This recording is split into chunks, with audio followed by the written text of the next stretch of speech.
Halo, assalamualaikum warahmatullahi wabarakatuh. Selamat datang kembali di Haryana Official. Kan kalian semuanya gimana kabarnya nih, sehat? Semoga sehat selalu di perantauan, semoga terhindar dari mara bahaya, semoga dipermudah segala urusannya sampean Mbak. Amin ya robbal alamin. Apapun urusannya sampean, semoga dipermudah, semoga dilancarkan segalanya. Amin. Nah, kali ini kita bakal membahas kasus lama. Karena kasus ini lumayan besar dan si majikan itu ternyata memiliki catatan buruk di kepolisian dan akhirnya dia ini terbebas, kemudian dia melakukan kesalahan lagi sehingga menyebabkan PRT-nya ini sampai trauma karena mengalami perkaos secara brutal. Akhirnya kita bahas dan kawan-kawan itu tidak merasakan bekerja di orang yang kita bahas nanti. Jadi silakan disimak, ojo lali dilihat orangnya, biar kawan-kawan ini nanti tidak mendapatkan majikan yang namanya ini dengan wajah ini.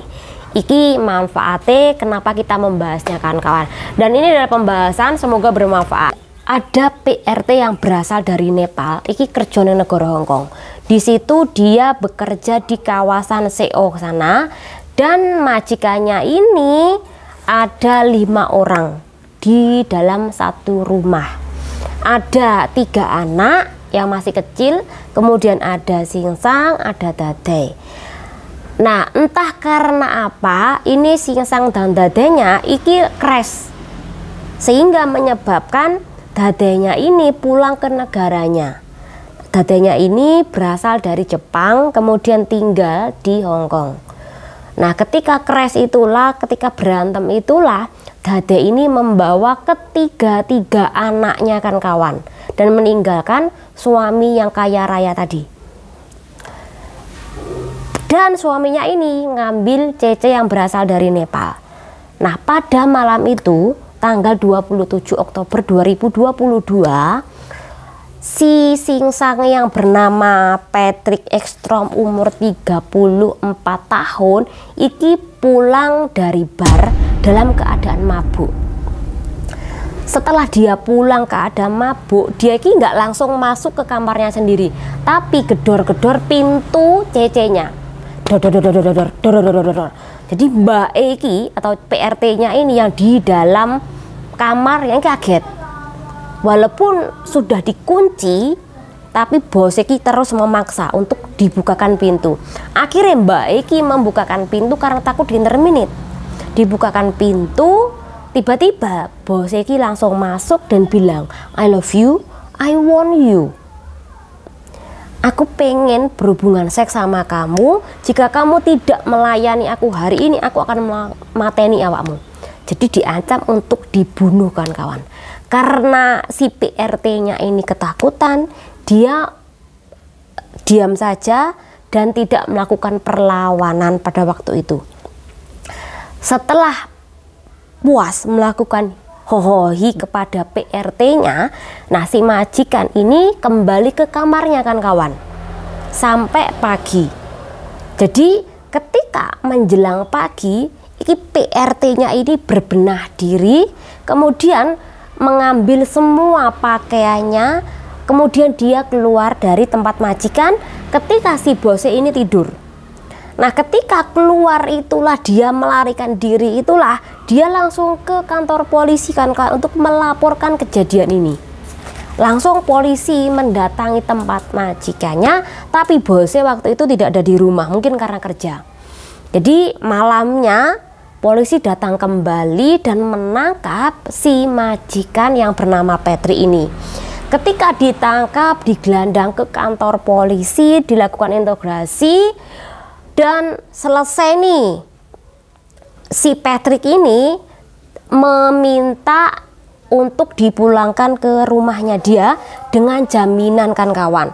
Tetapi hakim yang bakal menghandle kasus ini menolak permintaan dari Patrick yang dibebaskan dan menjadi tahanan luar tadi. Jadi Patrick ini mau memberi jaminan berupa uang, tapi ditolak sama si hakim. Dan kemudian ketika melakukan sidang yang pertama, iki Patrick itu melalui pengacaranya bilang, oh iki lo klienku, iki memiliki penyakit bipolar. Penyakit bipolar itu apa sih? Jadi orang yang memiliki gangguan otak tergantung dari moodnya dia. Kalau moodnya dia jelek, iki kumat strese, kumat depresi nih, tertekan.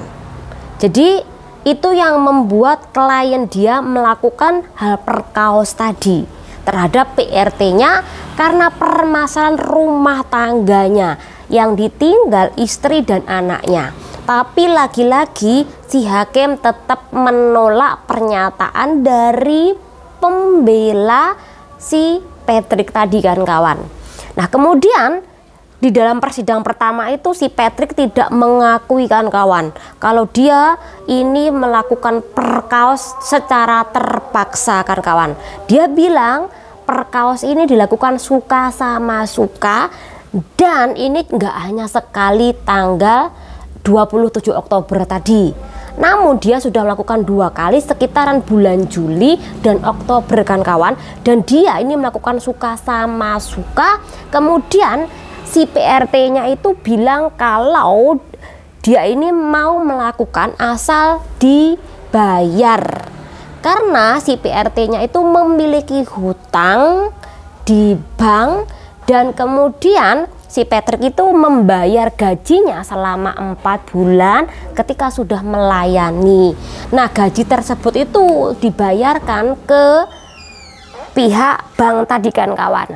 Tetapi pengacara dari penuntut si PRT-nya ini menolak tegas pernyataan dari si Patrick bahwa iki si bos iki melakukan sekali di bulan Oktober dan si PRT-nya ini tidak memiliki catatan hutang kan kawan. Pengacara dari CC-nya ini bilang kalau mereka suka sama suka nggak mungkin dong dia harus melarikan diri kemudian melapor ke polisi dan kemudian dia meninggalkan pekerjaan ketika dia butuh duit.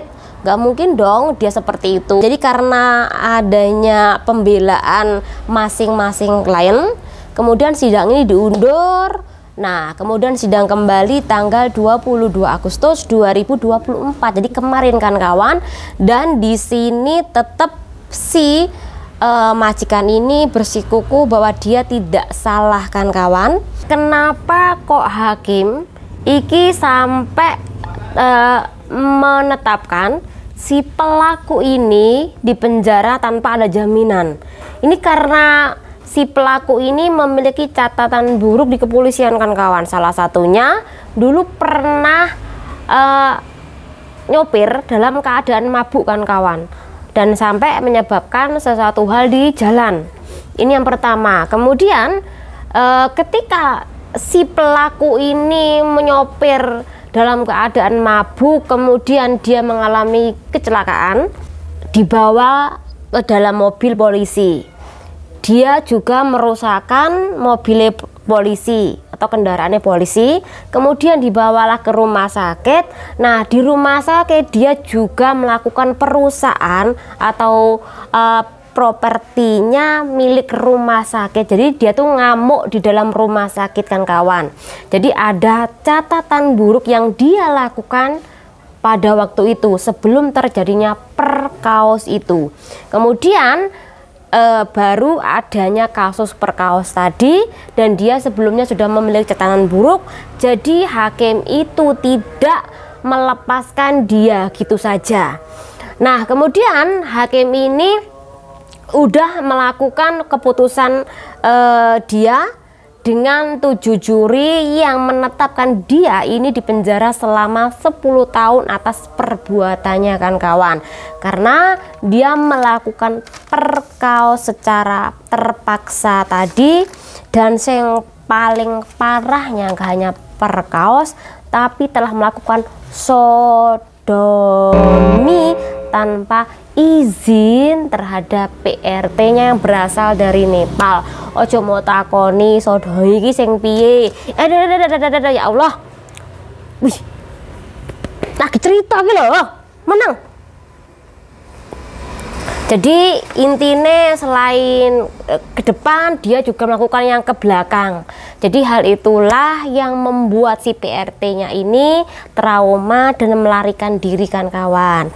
Nah, sampean wes lihat kan foto dia yang depan tadi.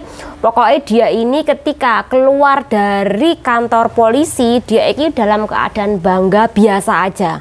Jadi intinya dia tidak merasa menyesal ketika dia melakukan perkawos itu, apalagi terlibat kejahatan di negara Hong Kong kan kawan.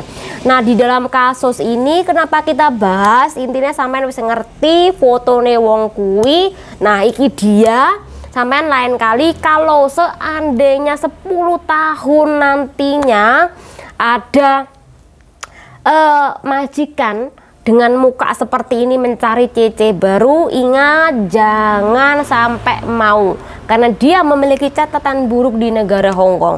Dan yang menjadi pertanyaan, kenapa kok masih bisa diloloskan ketika dia ini telah berkelakuan buruk di negara Hong Kong, melanggar undang-undang di negara Hong Kong. Dan iki loh puncak-puncaknya sampai menyebabkan PRT-nya berasal Nepal ini mengalami ketraumaan hidup kan kawan. Ternyata nggak hanya di perkaos bagian depan tapi juga di belakang. Semoga dengan adanya kasus seperti ini bisa dijadikan pelajaran. Semoga kawan-kawan semuanya terhindar dari mara bahaya. Semoga kawan-kawan dijauhkan dari bos-bos laki-laki yang modelnya seperti ini, yang tidak bisa menghargai PRT-nya dan tidak bisa menghargai perempuan atau PRT-nya. Semoga bermanfaat channel diri. Wassalamualaikum warahmatullahi wabarakatuh. Bye.